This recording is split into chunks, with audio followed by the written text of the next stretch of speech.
Hello friends, आज की इस वीडियो में आज मैं कक्षा 11वीं वाले विद्यार्थियों को गणित सब्जेक्ट के अध्याय 18 को पढ़ाने वाला हूं। तो अध्याय 18 में दिया हुआ है सरल रेखा दिया हुआ है। तो डायरेक्ट प्रश्नावली पे चलते हैं क्योंकि कोई खास टॉपिक तो इसमें नहीं है।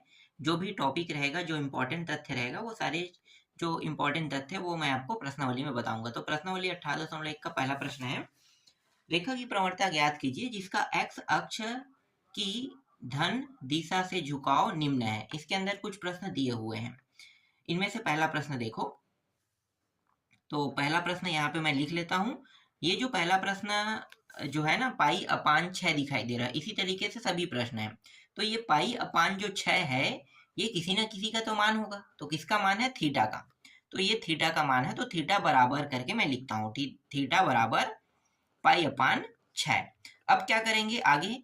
आगे ना दोनों पक्षों में, यहाँ भी और यहाँ भी, दोनों पक्षों में टेन का हम लोग क्या करेंगे? गुणा कर देंगे। तो टेन का गुणा करने पर तो ये हो जाएगा टेन थीटा बन जाएगा, और ये बन जाएगा टेन पाई अपान 6 हो जाएगा। अब आगे क्या करेंगे? ये जो टेन थीटा है ना, ये प्रवणता है। ठीक है, टेन थीटा जो है ये प्रवणता है, और प्रवणता को हम किससे प्रदर्शित करते हैं? एम से। तो इसके जगह पे मैं एम लिख देता हूँ, एम, या हिंदी में अगर आप लिखते हो तो प्रवणता भी लिख सकते हो। तो ये टेन थीटा जो है ये प्रवणता है। अब ये जो टेन पाई अपान 6 है, तो पाई का मान कितना होता है? 180 अंश अपान 6, 6 कम 6 तिया 6 शून्यम कट गया, तो टेन 30 अंश आया। तो एम का मान कितना है? टेन 30 अंश हमें प्राप्त हुआ। आगे जब इसे हल करेंगे तो टेन 30 अंश का मान कितना होता है? टेन 30 अंश का मान होता है 1 अपान करनी 3। ये पहले प्रश्न का उत्तर है। चलो, पहला प्रश्न के बाद एक प्रश्न और देख लेते हैं, दूसरा प्रश्न। ठीक है, ये प्रश्न तो बन गया। नेक्स्ट प्रश्न देखो। तो थीटा का मान कितना होगा? 4 पाई अपान 3 होगा। ठीक है, थीटा का मान 4 पाई अपान 3। तो इसमें भी सेम टू सेम जैसे पहले में किया है वैसे ही इसमें भी करेंगे। तो टेन थीटा बराबर टेन 4 पाई अपान 3। फिर ये जो है ये m का मान है ना, प्रवणता है। और प्रवणता, और इसके अलावा अगर इस प्रश्न में ढाल दिया रहेगा तो ढाल और प्रवणता दोनों एक है, अलग मत समझना। ठीक है, दोनों को m से ही प्रदर्शित करेंगे। तो टेन 4 गुणित पाई का मान 180 अपान 3, 3 एकम 3 छक्के 3 शून्यम। तो m बराबर टेन कितना हो जाएगा? इन दोनों को गुणा करोगे तो 240 अंश हो जाएगा। अब यहाँ पे देखो, 240 अंश का मान आपको पता है। टेन में 240 अंश का मान आपको पता नहीं है। तो टेन में 240 अंश का मान अगर हमें पता नहीं है तो हम लोग क्या करेंगे? त्रिकोणमिति वाला जो प्रश्न है ना, उसको जब मैंने आप लोगों को बताया था तब मैंने आपको कुछ ट्रिक बताया था ना। चलो, उसी का हम लोग यहाँ पे क्या करेंगे? उपयोग में, मतलब उसी जो ट्रिक है उसी का यहाँ पे उपयोग में लाएंगे। ठीक है, देखो, त्रिकोणमिति सारणी वाले में इस तरीके से एक क्या रहेगा? इस तरीके से रेखा रहेगा ना, जो एक दूसरे को लंबवत काटेगा। तो ये एक्स एक्स डेश है ना, इस तरीके से रहता है। तो इसे हम लोग 0 अंश मान लेते हैं, इसे हम लोग 90 अंश, और इसको हम लोग 180 अंश रख लेते हैं, और ये 260। ठीक है, वापस जाएगा तो ये 0 और 300। ठीक है, तो ये अब बन गया 360। मतलब 0 यहीं पे है, देखो 0 यहीं पे है। 0 से लेके 90, 90 से लेके 180, 80 से 270। ठीक है, इस तरीके से इसमें जितने भी sine tan, cos tan, cot, cosec है ना, सबके मान किस में रहेगा? प्लस में रहेगा। ठीक है, इसमें सिर्फ दो ही मान प्लस में रहेगा। इसमें सब प्लस, सभी प्लस में है ना। साइन भी प्लस में है, कॉस भी, कॉट भी, टेन भी, सेक भी और कोसेक भी। ठीक है, ये सब के सब प्लस में है। लेकिन इसमें क्या होगा? 90 से 180 के बीच में सिर्फ और सिर्फ साइन और कोसेक बस क्या होगा? प्लस में। इसके अलावा जो भी मान होगा वो सब के सब क्या होगा? माइनस में। इसी तरीके से 180 से अगर 270 पे जाते हैं तो टेन और ये कॉट बस क्या होगा? प्लस में होगा। और इसमें कॉस और सेक बस क्या होगा? प्लस में होगा। ठीक है, तो देखो, जो हमें नियम लगाना है, ठीक है, इसी को ध्यान में रखते हुए हमें यहाँ पे नियम का उपयोग करना है। देख लो, ठीक है, हर में दो नियम लागू होगा, याद रखना, हर में दो नियम लागू होगा। तो टेन 240 है। ठीक है, टेन कितना है? 240। तो देखो, टेन 240 जो है, ये जो चार्ट आपको दिखाई दे रहा है ना, ये जो आपको ग्राफ दिखाई दे रहा है, इस ग्राफ में देखो 240 जो है किसके बीच में आता है, तो 180 270 के बीच में आएगा, है ना, 180 और 270 के बीच में आएगा। तो यहाँ पे दो नियम लागू होगा। पहला नियम क्या है, देखो 240 को हम लोग दो हिस्सों में तोड़ेंगे, ठीक है, कितने हिस्सों में, दो हिस्सों में। तो पहला हिस्सा क्या टूट सकता है 240 का, पहला हिस्सा हो सकता है कि 180, देखो इसे 10 इस तरीके से 180 प्लस 60 इस प्रकार से तोड़ सकते हैं। और दूसरा कैसे तोड़ सकते हैं, दूसरा हम लोग तोड़ सकते हैं 270 से कम है ना, तो 270 से कितना कम है, तो 10 270 माइनस कितना करेंगे, 30 करेंगे, ठीक है। इस तरीके से दो हिस्सों में इसे तोड़ सकते हैं, ठीक है, दो हिस्सों में तोड़ सकते हैं। अब यहाँ पे देखो 270 अगर यहाँ पे आ रहा है तो ये काफी पेचीदा हो रहा है ना, काफी पेचीदा हो रहा है, क्योंकि इसको तोड़ेंगे फिर इसको छोटा करेंगे फिर तोड़ेंगे। तो इन दोनों नियमों में से सबसे आसान नियम कौन सा है भाई, आसानी से जिसमें हम उत्तर ला सकते हैं, ये पहला नियम है, ठीक है। पहला नियम जो है सबसे आसानी से लाया जा सकता है, हालांकि दोनों है, ठीक है, दोनों है। चलो मैं दोनों से हल करके बताता हूँ। देखो पहले नियम के तहत देखो ये 10 जो है इसके मध्य में आया, तो देखो यहाँ पे 10 दिया है, ठीक है, 10 दिया है, और यहाँ पे 180 है। 180 और 360 में कभी भी 10 कॉट नहीं बनेगा, याद रखना 10 कॉट नहीं बनेगा, ठीक है। अगर ये 90 होता 270 होता तो 10 किस में हो जाता, कॉट में हो जाता, जस्ट उल्टा, मतलब उसके जस्ट आगे वाले मान बन जाता है ना, जैसे साइन कॉस बन, जैसे साइन है कोसेक बन जाएगा, है ना, सेक है कॉस है सेक बन जाएगा, इस तरीके से समझो।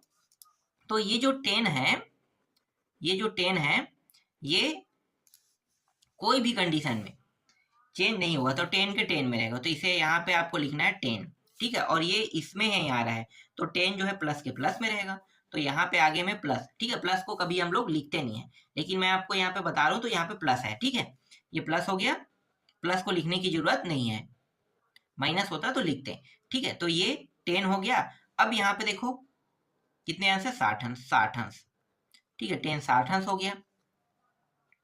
आगे जब इसको हल करेंगे तो 10 के 60 अंश में, 10 के 60 अंश में त्रिकोणमिति सारणी में अगर देखते हैं तो कितना मान आएगा, कर्णी 3 आएगा, तो कर्णी 3 जो है ये उत्तर आया। अब इसमें भी वही मान आना चाहिए, याद रखना हमेशा दो कंडीशन लागू होता है और दोनों कंडीशनों में सेम टू सेम मान आना चाहिए। तो देखो अब ये क्या हो गया 270, तो 270 जो है वो 10 से क्या बन जाएगा, कॉट में, लेकिन ये जो है इसके अंदर आ रहा है ना, इसके अंदर आ रहा है, इसलिए यहाँ भी प्लस में ही प्राप्त होगा। लेकिन ये जो है 270 के 270 आगे में, इसलिए ये क्या हो जाएगा, ये जो 10 है ये कॉट बन जाएगा, तो ये बन गया कॉट। और यहाँ पे कितने अंश है, 30 अंश, 30 अंश यहाँ पे लिख देंगे। तो कॉट के 30 अंश में भी कर्णी 3 होता है, तो देखो दोनों में उत्तर कितना आ रहा है, कर्णी 3 ही आ रहा है। तो यहाँ पे दो कंडीशन लागू है और दोनों कंडीशन जो है क्या कर रहा है, हल हो रहा है, तो सेम टू सेम मान आ रहा है। समझ में आ गया ये नियम के तहत।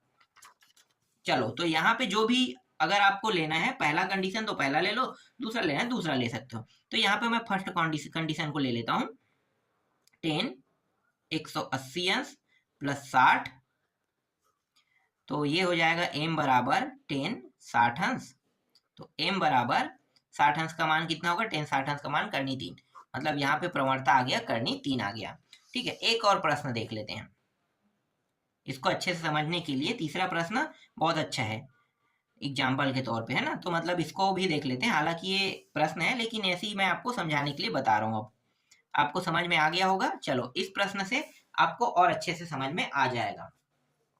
यहाँ पे फटाफट इसको हल करते हैं।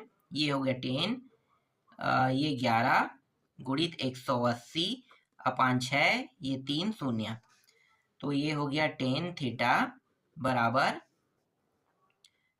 ये हो गया 10 330, इसको हम लोग m रखते हैं ना, तो m रख देते हैं m, और ये हो गया 10 को भी दो भागों में विभाजित कर लेते हैं ना, मतलब ये जो 10 है 330 है, ये जो 330 है इसको भी दो भागों में विभाजित कर लेते हैं, तो यहाँ भी दो कंडीशन लागू होगा, ठीक है। देखो यहाँ भी दो कंडीशन लागू होगा। पहला कंडीशन, पहले हमें देखना है 330 किसके बीच में आता है, ये, ठीक है, इसके बीच में आता है। तो 330 को देखो 10 330 को कैसे लिख सकते हैं, 270 प्लस, ठीक है, 270 प्लस 60 लिख सकते हैं, बिल्कुल, ठीक है, पहला हो गया। और दूसरा 10 360 से कम है, तो 10 360 माइनस कितना कम है भाई, 360 से 30 कम है, तो 30 इस तरीके से लिख सकते हैं। देखो दो कंडीशन यहाँ भी लागू हो रहा है ना, दो कंडीशन लागू हो रहे हैं।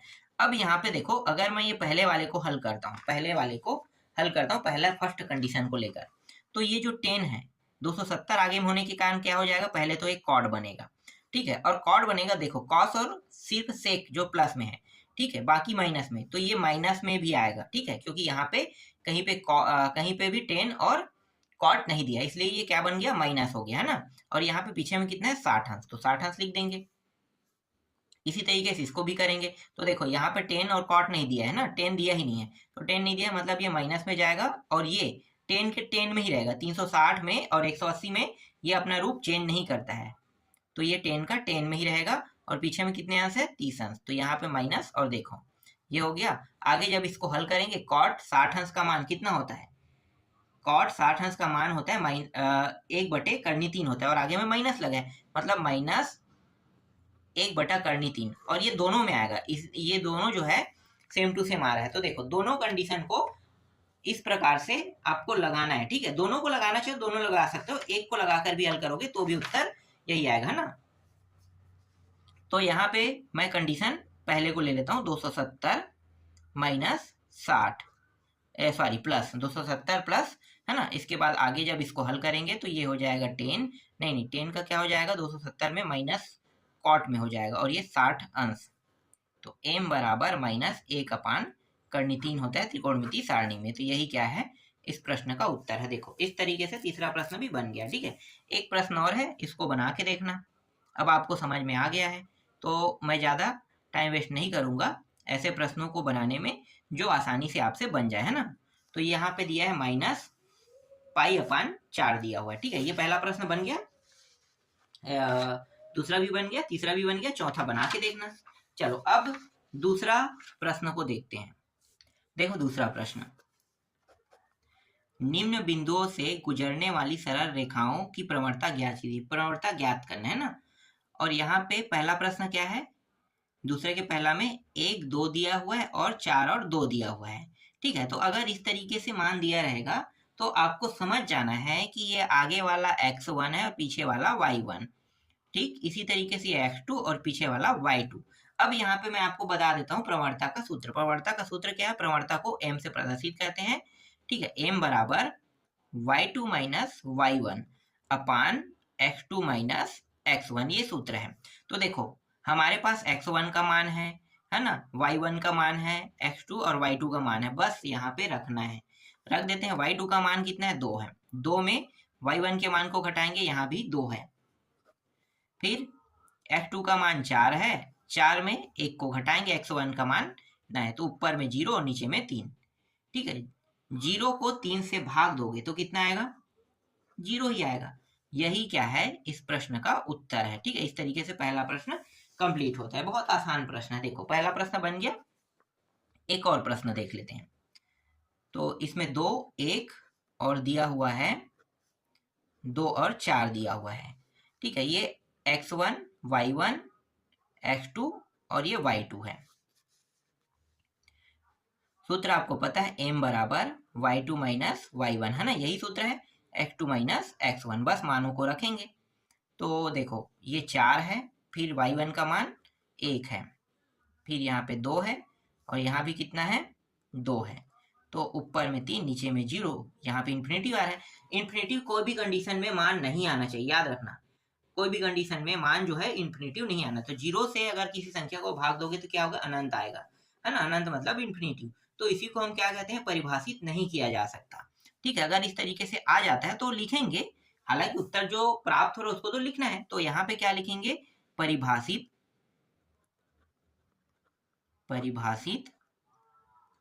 नहीं किया जा सकता, ठीक है, ये कम से कम लिखना तो होगा, ठीक है। हालांकि ये हमारा उत्तर है, लेकिन अगर अनंत आ जाता है तो ये लिख के बताना पड़ेगा, परिभाषित नहीं किया जा सकता। और अनंत के अलावा चाहे वो माइनस में मान प्राप्त हो या प्लस में, ठीक है, चाहे वो 0 में प्राप्त हो, वो क्या होगा, हमारा आंसर हो जाएगा। लेकिन अगर इन्फिनिटी आ जाता है, इस प्रकार से अनंत आ जाता है, तब हम क्या करेंगे, तब हम इसे परिभाषित नहीं किया जा सकता लिखेंगे। ठीक है, तो दूसरा प्रश्न भी बन गया। चलो तीसरा देखते हैं। तीसरा है 0 - 4 और दिया हुआ है -6 2। इसको बना के देखना सरल है। 3 - 7 और माइनस एक मिनट, तीसरा के बाद चौथा में है ना, तो ये 0 हो जाएगा। ठीक है, 0 और ये 2, फिर पांचवा -3 2 और 1 4। ठीक है, ये 5 प्रश्न है, पांचों प्रश्नों को बना के देखना। ठीक है, इस तरीके से ये दूसरा प्रश्न है और इसके अंदर जितने भी प्रश्न है इसको मैं कंप्लीट समझता हूँ। चलो अब तीसरा प्रश्न देखते हैं। तो देखो तीसरा प्रश्न, उन सरल रेखाओं का झुकाव ज्ञात कीजिए जिनकी प्रवणताएं निम्न है ना। पहला प्रश्न देखो, यहाँ पे करनी के अंदर 3 दिया है। तो ये जो प्रश्न है, समझो कि पहला प्रश्न को जब हम हल करते हैं तो इस प्रकार से मान आता है। अब क्या करेंगे, वापस इसे थीटा के रूप में लाएंगे। ठीक है, थीटा के रूप में लाएंगे, मतलब उल्टा प्रोसेस होगा पहले प्रश्न की तरह। ठीक है, पहला प्रश्न जैसे हुआ था ना, अब पहले प्रश्न को पूरा उल्टा हल करते जा रहे हैं समझो। तो यहाँ पे कितना दिया है, करनी 3 दिया है। ठीक है, करनी 3 मतलब ये क्या है, प्रवणता का मान है, तो m बराबर करनी 3 है। इस m को टेन थीटा है ना, टेन थीटा रखते हैं तो ये वापस क्या हो जाएगा, m जो है टेन थीटा बन जाएगा। और ये जो है ये मान किसका है, टेन में कितने अंश में मान है, तो टेन के ये जो मान है ये 60 अंश में है, तो टेन के 60 अंश यहाँ पे लिख देंगे।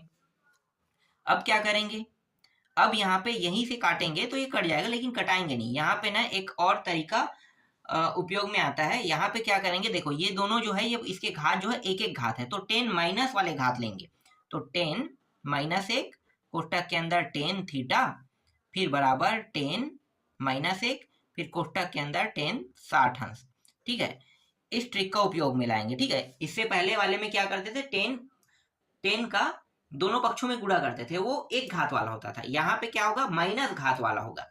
ठीक है, माइनस घात वाला, जस्ट इसमें उल्टा करना है, इसमें माइनस घात वाले का गुणा करना है। ठीक है, तो देखो ये 10 माइनस घात और 10 का प्लस एक घात कट जाएगा, तो बचेगा सिर्फ थीटा बचेगा। ठीक है, थीटा बचेगा। और यहाँ पे 10 का माइनस घात और यहाँ पे 10 है, तो दोनों के घात अगर यहाँ पे प्लस और माइनस कट के क्या हो जाएगा, ये फिर भी दोनों कट गया तो एक हो जाएगा, तो बचेगा क्या, सिर्फ 60 अंश बचेगा। यही क्या है, पहले प्रश्न का उत्तर है। देखो कितना आसान है। ठीक है, एक और प्रश्न देख लो। दूसरा प्रश्न, 1 अपान करनी 3। ठीक है, इसे m से प्रदर्शित करेंगे क्योंकि प्रवणता का मान है ये। इस तरीके से ये टेन थीटा हो जाएगा, क्योंकि ये m जो है टेन थीटा का मान है, मतलब प्रवणता है। और ये भी क्या होगा, 10, ये 10 के कितने अंश में मान होता है, 30 अंश में, तो ये 30 अंश में हो जाएगा। फिर 10 माइनस एक घात, फिर टेन थीटा, फिर 10 माइनस एक घात, फिर 10 30 अंश। तो ये 10 एक घात और ये माइनस घात दोनों कट जाएगा, 10 थीटा हो जाएगा, यहाँ भी वैसे ही होगा, 30 अंश आ जाएगा। उत्तर देख लो। इस तरीके से ये प्रश्न बन गया है ना। अब इसमें जो तीसरा प्रश्न है इसको बना के देखना, एक आ रहा है ना, एक है। और चौथा प्रश्न को भी बना के देखना, -1 आएगा। ठीक है, -1 दिया हो मतलब, और पांचवा है माइनस करनी 3 दिया हुआ है। ठीक है, तो इन सारे प्रश्नों को बना के देखना, ये माइनस करनी 3 है। ठीक है, तो इस तरीके से मैं प्रश्न क्रमांक 3 को भी कंप्लीट समझता हूँ। चलो अगला प्रश्न देखो। अब देखो, अब चौथा प्रश्न है, यदि बिंदुओं a x और 2 दिया है ना, और यहाँ पे जो b बिंदु, ये b बिंदु है, 6 और -8 से होकर जाने वाली रेखा की प्रवणता -5/4 है, तो x का मान ज्ञात कीजिए। बहुत सरल प्रश्न है। ठीक है, यहाँ पे ये जो बिंदु a और b है ना, तो a b, तो यहाँ पे मैं लिख लेता हूँ हल, a बिंदु a x और 2 दिया हुआ है। ठीक है, एक बिंदु है, और दूसरा बिंदु क्या है, दूसरा बिंदु है b, 6 माइनस यहाँ पे 8 है। ठीक है, 2 बिंदु है, तो आपको पता होगा कि ये x1 है और ये y1 है। ठीक है, इसी तरीके से ये x2 है और ये क्या होगा, y2 है। ठीक है, और यहाँ पे इस प्रश्न में प्रवणता भी दिया हुआ है। ठीक है, प्रवणता जिसे हम m से प्रदर्शित करते हैं, m बराबर कितना दिया है, 5/4 दिया हुआ है। अब यहाँ पे बस सूत्र लगाना है, तो सूत्र लगा दो, तो m बराबर y2 minus y1 x2 minus x1, मानों को रख दो। तो देखो m का मान कितना है, -5/4 है।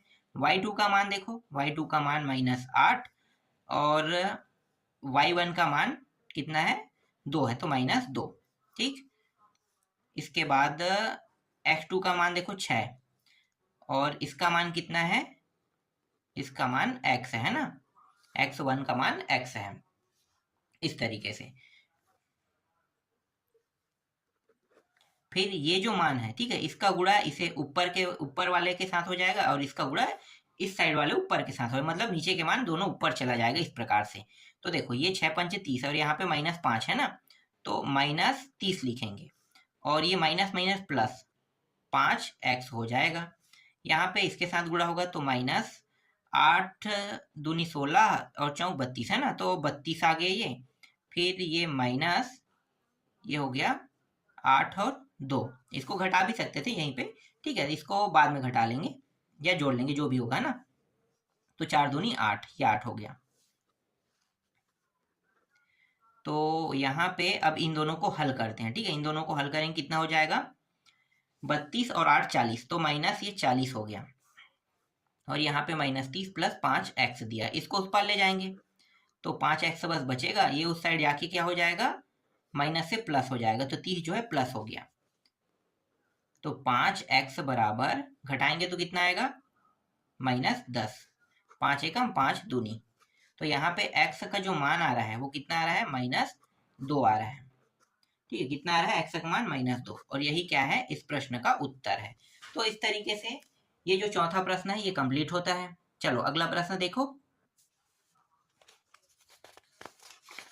देखो पांचवा प्रश्न, दर्शाइए कि 5, 6 और 2, 3 बिंदुओं को मिलाने वाली रेखा 9, 2 और 6, 5, 6 - 5 है ना, बिंदुओं को मिलाने वाली रेखा के समांतर है। मतलब दो रेखाएं बन रही, समझो, ठीक है, दो रेखाएं, मतलब दो रेखाएं नहीं कह सकते, दो प्रवणता कह सकते हैं। ये पहली प्रवणता हो सकता है और ये हमारी दूसरी प्रवणता है। दोनों प्रवणता के द्वारा जो मान आएगा ना, जो m का मान आएगा, वो दोनों क्या होना चाहिए, सेम होना चाहिए, तभी क्या होगा, मिलाने वाली रेखा समांतर है, हम इसे कह सकते हैं। तो चलो हल करते हैं। तो हल मैं डायरेक्ट रख दूं, देखो ये पहली प्रवणता है, मतलब m1 डायरेक्ट रखते हैं। ये पीछे का मान y2 होता है, तो y2 का मान 3 और y1 का मान ये वाला है ना, तो 6, थोड़ा डायरेक्ट करते हैं। और इसके बाद ये x2 2 माइनस ये 5, हल करो तो देखो इन दोनों को घटाएंगे तो ये हो जाएगा -3 आ जाएगा, और इनको घटाएंगे तो ये भी -3, दोनों में माइनस माइनस है, ये कट जाएगा तो सिर्फ 1 प्राप्त होगा। अब देखते हैं m2 में 1 आ रहा है कि नहीं आ रहा है।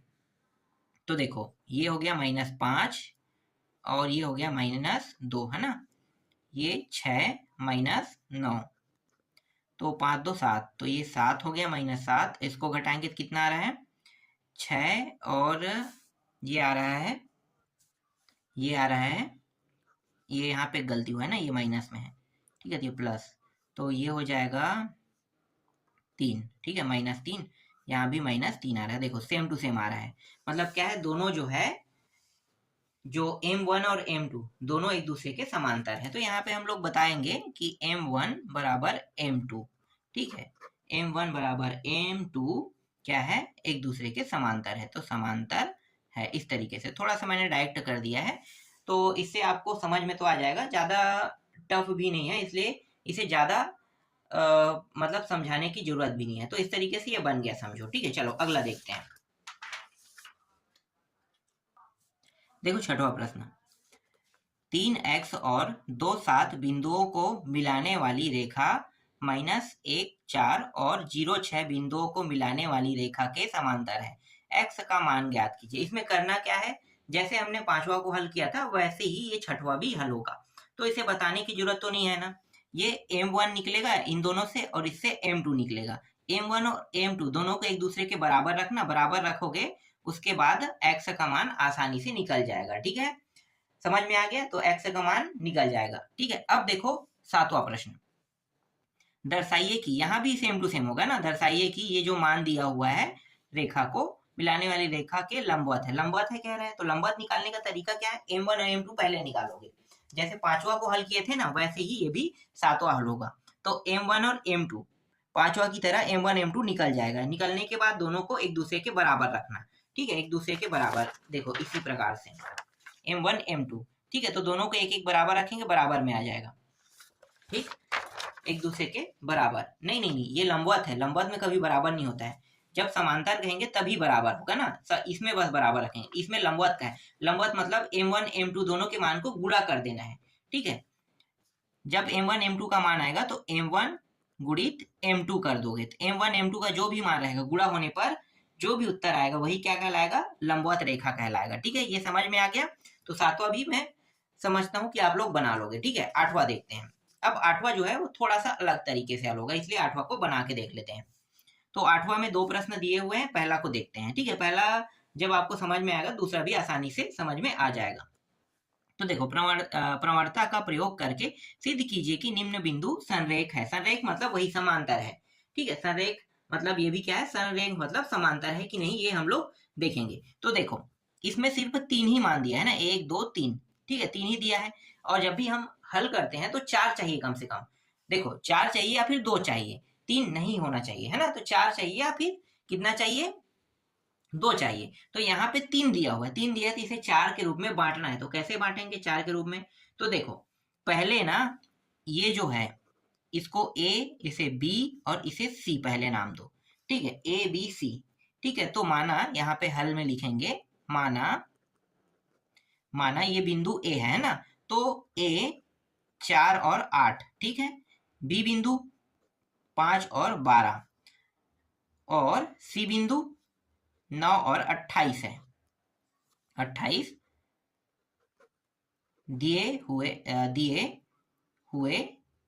हैं, ठीक है, ये बिंदु दिए हुए हैं, ठीक। तो अब क्या करेंगे, ए और बी का पहले गुणा करेंगे। तो ए बी, ठीक है, ए बी गुणा नहीं कहेंगे, इसे ए बी की प्रवणता कहेंगे, ए बी की प्रवणता, ठीक है, ए बी की प्रवणता। सूत्र आपको पता है, सूत्र क्या है, y2 minus y1 x2 minus x1, ठीक है। तो देखो यहाँ पे ये जो है ये y2 है ना, y2 का मान कितना है 12, रख दो। फिर y1 का मान 8, फिर यहाँ पे x2 का मान 5 और यहाँ से 4, घटाओगे तो कितना आ जाएगा, ये हो जाएगा 8 हो जाएगा, नहीं एक मिनट 8 नहीं 4 हो जाएगा ना, 4 हो जाएगा और नीचे में 1 आ जाएगा, बराबर 4, ठीक है। इतना प्राप्त हो गया, 4 प्राप्त हो गया। तो ए बी की प्रवणता जब निकाल रहे हैं तो 4 आ रहा है। अब देखते हैं बी सी, ठीक है, ये दोनों हो गया साथ में लेकर। अब क्या करेंगे, अब इन दोनों को साथ में लेकर हल करेंगे। तो इस बार निकालने वाले हैं बी सी की प्रवणता, ठीक है, बी सी की प्रवणता। सूत्र आपको पता है ना। तो इस बार बी सी है, मतलब ये वाला x1 हो गया, ये y1 हो गया, ये x2 हो गया, ये y2 हो गया, ठीक है। तो y2 का मान कितना है 28, 28 में 12 घटाएंगे और ये 9 जो है x2 का मान है और ये x1 का मान है, तो 9 माइनस 5 करेंगे तो घटाएंगे तो कितना आ जाएगा, 28 में 12 घटाएंगे तो 28 में 12 घटाने पर आ जाएगा 16, है ना। तो ये 16 हो गया और 9 में 5 घटाने पर 4, तो 4 चौक 16, देखो 4। तो देखो यहाँ भी 4 यहाँ भी 4, दोनों जगह 4 4 है, तो इसे हम कह सकते हैं कि ये संरेख है। तो यहाँ पे मैं बताऊंगा कि ए बी की प्रवणता बराबर है बी सी की प्रवणता के, ठीक है। अतः ए बी सी क्या है, संरेख है, संरेख मतलब समांतर है, ठीक है। इस तरीके से ये प्रश्न बन गया, ठीक है। इसके बाद इसमें दूसरा प्रश्न और है, ठीक है, इसको बना के देखना। ये यहाँ पे मैं बस दूसरा प्रश्न को दे देता हूँ आप लोगों को। तो 16 माइनस 18, इसके बाद 3 माइनस 6 माइनस 10 और ये 6, ठीक है। इसको बना के देखना, ये दूसरा प्रश्न है। तो 8वां का दूसरा बना के देख लोगे, सेम टू सेम बनेगा, जैसे मैंने 8वां का पहला को बनाया हूं ना, मतलब जैसे 8वां का पहला बनाया वैसा ही 8वां का दूसरा भी बनेगा, ठीक है। अगला देखो 9वां प्रश्न, x का मान ज्ञात कीजिए जिसके लिए बिंदु x माइनस 1 2 1 और 4 5 संरेख है। ये प्रश्न सेम टू सेम जैसा 8वां का पहला प्रश्न हल हुआ है ना, वैसा ही ये भी होगा। आपको करना क्या है, इसमें ये जो है ये ए बिंदु, बी बिंदु और सी बिंदु दिया हुआ है ना, इसके बाद ये दोनों की प्रवणता पहले निकालना, फिर बाद में इन दोनों की प्रवणता निकालना। दोनों की प्रवणता आ जाएगा, ठीक है। दोनों की प्रवणता आने के बाद क्या करना है, सररेख मतलब एक दूसरे के बराबर करना है, ठीक है। तो एक दूसरे के बराबर करेंगे तो मैं यहाँ पे थोड़ा सा हल होने के बाद अगला प्रोसेस बता देता हूँ, ठीक है। हल होने के बाद यहाँ पे जो मान आएगा, देखो ए बी की प्रवणता जो है, जब इसको हल करोगे तो 2/2 माइनस एक्स आएगा, ठीक है। इसके बराबर में लिखेंगे, ए बी की प्रवणता का मान ये है और ये जो है बी और सी की प्रवणता का मान 2 है, ठीक है। अब क्या करेंगे, ये देखो यहाँ कुछ नहीं, मतलब ये तो ये एक इसके साथ गुणा और ये नीचे वाला मान उसके इसके साथ गुणा हो जाएगा ना। तो आगे जब इसको हल करेंगे तो ये 2 का 2 रहेगा, ठीक है। और यहाँ पे चाहो तो यहीं से कटा सकते हो, देखो ऊपर में ये दोनों दिया है, कटा दो एक एक बार में, एक ये हो गया, एक ये हो गया, यहाँ पे एक बचेगा, ठीक।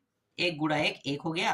अब यहाँ पे ये है 2 माइनस एक्स, इस 2 को इस साइड लेके आ जाएंगे तो क्या हो जाएगा, एक पहले से दिया हुआ है, इस साइड लेके आएंगे तो -2 हो जाएगा, ठीक है, क्योंकि ये प्लस में है और यहाँ पे माइनस एक्स है, घटाएंगे तो ये -1 बचेगा और यहाँ पे माइनस, और ये माइनस माइनस कट के कितना आ जाएगा भाई, 1 बराबर एक्स। तो एक्स का मान कितना प्राप्त हो रहा है, 1 प्राप्त हो रहा है, ठीक है। तो इस तरीके से देखो ये बन गया, समझो 9वां। बाकी हल तो कर लोगे है ना, हल होने के बाद जब बराबर में रखोगे तब का हल जो है ये होगा, ठीक है। तो इस तरीके से मैं इसको भी 9वां को कंप्लीट मानता हूँ, ठीक है। इसको बना लेना, जो शुरू वाले जो टॉपिक है उनको, है ना, नीचे के टॉपिक को मैंने बता दिया, ठीक। चलो अगला देखो, देखो अब 10वां प्रश्न को देखो। 10वां प्रश्न में पी क्यू आर दिया है, ए बी सी के जगह में करना क्या है, पी और क्यू की प्रवणता पहले निकालना, फिर क्यू और आर की प्रवणता निकालना, ठीक है। तो यहाँ पे मैं P और Q की प्रवणता पहले निकाल देता हूँ। तो P Q की प्रवणता, तो देखो y1 है, ठीक है, y1 और ये माइनस k। इसके बाद देखो ये x1 हो जाएगा और ये k हो जाएगा, ठीक है। आगे ये कुछ हो रहा है, नहीं हो रहा है, तो यहीं पे रोक देंगे, ठीक है। ये हो गया। अब इसके बाद है QR की प्रवणता निकालते हैं, तो ये y2 माइनस y1 और ये x2 माइनस x1, x1, ठीक है। अब ये दोनों को क्या करना है, ये जो दोनों है P Q और ये Q R एक दूसरे के बराबर में रखना है। तो ये हो गया y1 माइनस k और x1 माइनस k बराबर y2 minus y1 x2 minus x1। तिर्या गुणा हो जाएगा, ये इसके साथ, ये इसके साथ गुणा हो जाएगा, तो गुणा होने पर ये आ जाएगा y1 k और ये हो जाएगा x2 माइनस x1 बराबर x1 minus k y2 minus y1। यही क्या है इस प्रश्न का उत्तर, इससे आगे और हल नहीं होगा ना। तो उत्तर क्या हो जाएगा, यही हो जाएगा। तो सिद्ध हुआ कह के आप लोग इसको लिख सकते हो या फिर आंसर कह के लिख सकते हो। तो इस तरीके से 10वां कंप्लीट होता है। देखो अब 11वां प्रश्न, प्रवणता के प्रयोग से दर्शाइए कि बिंदु ए बी सी डी, है ना, ये दिया हुआ है, ठीक है। करना क्या है, करना है आयत के शीर्ष है कह रहा है, ठीक है, आयत के शीर्ष है। तो ये जो प्रवणता है A B B C C D और डी ए, ठीक है, मतलब M1 M2 M3 M4 चार मान निकलेगा, चारों मानों को निकालना है इसमें। तो मैं यहाँ पे M1 का मान पहले निकाल लेता हूँ, M1 बराबर ए बी का, है ना, तो ये -4 और -4 और यहाँ पे ये माइनस माइनस प्लस हो जाएगा, +1, फिर -2 और ये माइनस माइनस प्लस हो जाएगा 4। आगे हल करोगे तो ये -3 हो जाएगा और ये हो जाएगा 2। तो यहाँ पे कितना आ गया, -3/2 आ गया M1 का मान। M2 का मान निकालो, तो M2 का मान निकालेंगे तो M2 का मान B और C का, है ना, तो B C की प्रवणता निकाल रहे हैं, तो 0 -4, तो ये 0 -4 मतलब माइनस में +4 हो जाएगा, ठीक। इसके बाद देखो 4 और ये माइनस में प्लस होके 2, तो 4 बटे कितना हो जाएगा 6, 2 एकम 2 तिया 3/2। यहाँ भी एक मिनट कितना है, 2/3, ऊपर में 2 आएगा, नीचे में 3 आएगा, 2/3, ठीक है। इस तरीके से अब M3 की प्रवणता निकालते हैं। तो M3 की प्रवणता मतलब ये और ये, ठीक है, इन दोनों का C और D की प्रवणता, जिसे हम M3 की प्रवणता कहेंगे, 3 और ये 0 -0 फिर 2 फिर -4, तो ये हो गया 3 और इन दोनों को घटाएंगे कितना हो जाएगा 2, ठीक है, 2 आ जाएगा -2, तो इसे ऊपर में लिख लेते हैं। तो 3/2 आ गया। ठीक है, M3 की प्रवणता। अब M4 की प्रवणता निकालो। तो M4 की प्रवणता मतलब D और A। ठीक है, देखो A B हो गया, B के बाद B C हो गया, C के बाद C और D हो गया, मतलब C D हो गया। अब D A बचा है, तो D A, तो D A, तो ये -1 और यहाँ पे 3, फिर -4 और ये -2, तो ये हो गया -4 और ये हो गया -6। ये दोनों देखो माइनस में प्लस हो जाएगा, तो 4/6, 2 एकम 2 तिया, दूनी मतलब 2 दूनी और 2 तिया कट गया, 2/3। अब यहाँ पे ये जो मतलब M1 M2 M3 M4 का मान है ना, उसको ध्यान से देखो। तो M1 के बराबर, देखो M1 के बराबर M3 है, तो यहाँ पे लिख देना है आपको कि M1, ठीक है, M1 बराबर है किसके, M3 के। ठीक है, M1 बराबर है M3 का। इसका मतलब क्या है, ए बी है ना, ए बी की प्रवणता किसके बराबर है, देखो ये जो ए बी की प्रवणता है वो सी डी की प्रवणता के बराबर है। तो सी डी, सी और डी, सी डी के बराबर है। ठीक है, इस तरीके से फिर और लिखेंगे। इसी तरीके से M2 बराबर है किसके, M4 के। तो यहाँ पे लिखेंगे BC बराबर है DA के। ठीक है, इस प्रकार से। ठीक, समझ में आ गया। अब क्या करेंगे, ये जो M1 है, ठीक है, M1 है और M2 को गुणा कर देंगे, क्योंकि अभी जो है हमने बराबर सिद्ध किया। अब लंबवत सिद्ध करेंगे, क्योंकि M1 और M2 दोनों एक दूसरे के बराबर नहीं है, मतलब क्या है, लंबवत है। तो M1 लंबवत के लिए क्या करते हैं, गुणा करते हैं M1 और M2 का।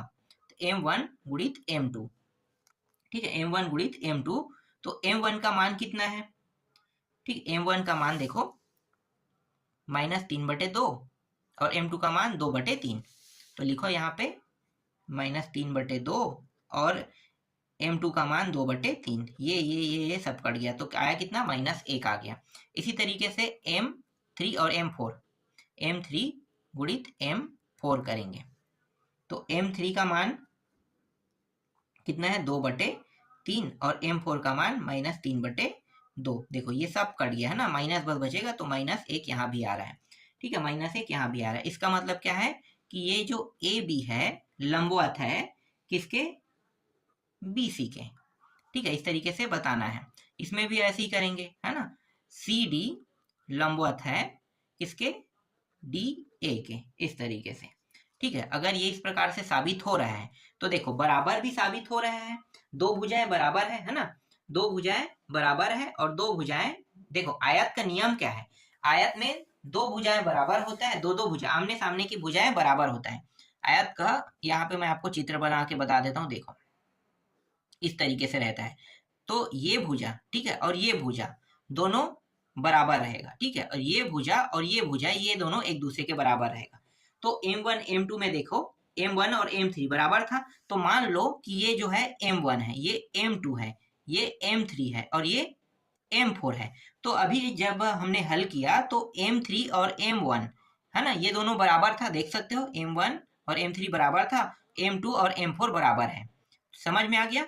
अब देखो यहाँ पे ये जो लंबवत है, लंबवत भी बताना पड़ेगा, क्योंकि आयत में बिना लंबवत के आयत तो बन नहीं सकता। तो देखो यहाँ पे ये जो M1 है, M1 के लंबवत M2 भुजा है कि नहीं, लंबवत मतलब देखो ये रहा, देखो ये इस तरीके से जा रहा है और लंबवत मतलब 90 अंश में ये जाएगा। तो M2 क्या है, लंबवत। तो देखो M1 गुणित M2 लंबवत साबित किए, देख सकते हो। इसी तरीके से M2 और M4, तो देखो M2, एक मिनट कहाँ है, ये M3 है, सॉरी M3 है ना, M3 और M4। तो M3 और M4 भी एक दूसरे के लंबवत हो गया, जो यहाँ पे सिद्ध हुआ। ठीक है, तो अगर इस प्रकार से ये सिद्ध होता है तो कहने का मतलब ये है कि ये जो ABCD, ठीक है, चार भुजा है ना ABCD, ठीक है, क्या है, एक आयत है, आयत है। ठीक, सिद्ध हुआ, सिद्ध हुआ। इस तरीके से ये जो आपका 11वां प्रश्न है ये बन गया। समझ में आया 11वां प्रश्न, बहुत सरल और बहुत ही आसान था। चलो अब 12वां प्रश्न देखते हैं। देखो 12वां प्रश्न, प्रवणता के प्रयोग से दर्शाइए कि बिंदु ABCD है ना, चारों के मान दिए हुए समांतर चतुर्भुज के शीर्ष है। तो M1 M2 M3 M4 पहले निकालना है, और यहाँ पे देखो समांतर चतुर्भुज, समांतर चतुर्भुज जो है आयत को भी बोलते हैं, वर्ग को भी बोलते हैं। मतलब समांतर चतुर्भुज में अगर दो भुजाएं बराबर है, ठीक है, दो दो भुजाएं, जैसे आयत वाले को हल किए थे ना, तो आयत में क्या था, m1 और m3 बराबर था और m2 और m4 बराबर था, ठीक है। तो वो क्या है, ये समांतर चतुर्भुज। समांतर चतुर्भुज आयत को भी कहेंगे, वर्ग को भी कहेंगे। वर्ग के सभी भुजाएं बराबर होते हैं, तो इसको जब हल करोगे तो या तो m1 m3 बराबर होगा और m2 m4 बराबर होगा, है ना, या वर्ग होने के लिए क्या होगा, सभी भुजाएं बराबर। तो समांतर चतुर्भुज जो है आयत को भी बोलते हैं, वर्ग को भी बोलते हैं। तो जब इसको हल करोगे तो तुम्हें पता चल जाएगा कि ये आयत है कि वर्ग है। उसके हिसाब से तुम ये कह सकते हो कि ये जो प्रश्न है ये क्या है, समांतर चतुर्भुज है, ये आप बता सकते हो। तो सेम टू सेम 11वां की तरह ही हल होगा। जैसे जैसे मैंने 11वां में किया, सेम टू सेम 12वां भी वैसा ही हल होगा। अब इस बार देखो 13वां प्रश्न जो है ना, ये पाइथागोरस प्रमेय के बिना दर्शाइए कि बिंदु ए बी सी एक समकोण त्रिभुज है। समकोण त्रिभुज कैसा दिखाई देता है भाई, समकोण त्रिभुज कुछ इस प्रकार से दिखाई देता है ना, ऐसा ही होता है। देखो ए बी और ये सी भुजा, ठीक है, ए बी सी भुजा, ठीक है, तीन भुजाएं होते हैं, 1 2 3, तो ए बी बी सी और सी ए, ठीक है। तो तीन के लिए प्रवणता निकालेंगे, तो पहले ए बी की प्रवणता निकालो, ए बी की प्रवणता, ठीक है, ए बी की प्रवणता निकालते हैं। देखो 2 में 4 को घटाओ और 1 में 0 को, तो ये हो जाएगा -2 1, तो यहाँ पे आ जाएगा -2 आ जाएगा ए बी की, है ना। अब बी सी करो, तो ए बी के बाद बी सी की प्रवणता निकालो, तो बी सी की प्रवणता निकालेंगे, तो बी सी की प्रवणता में 3 और ये 2, फिर 3 फिर 1, तो ये हो गया, ऊपर में 1 आ गया और नीचे में 2, 1/2, ठीक है, इसमें 1/2 आ गया।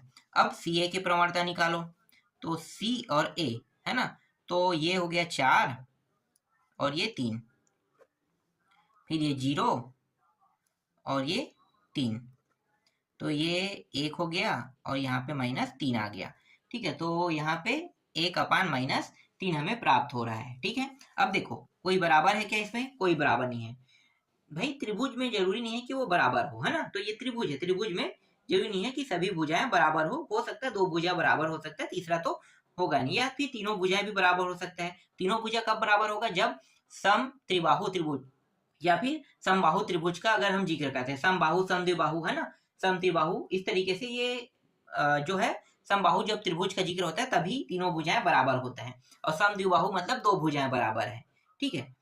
तो यहाँ पे ये जो त्रिभुज है ये समकोण त्रिभुज है, ना कि समबाहु त्रिभुज, इसलिए यहाँ पे सभी भुजाएं क्या है, अलग अलग है, ठीक है। सभी भुजाओं का जो मान आ रहा है, ए बी बी सी सी ए की जो प्रवणता आ रहा है वो क्या है, अलग अलग आ रहा है, ठीक।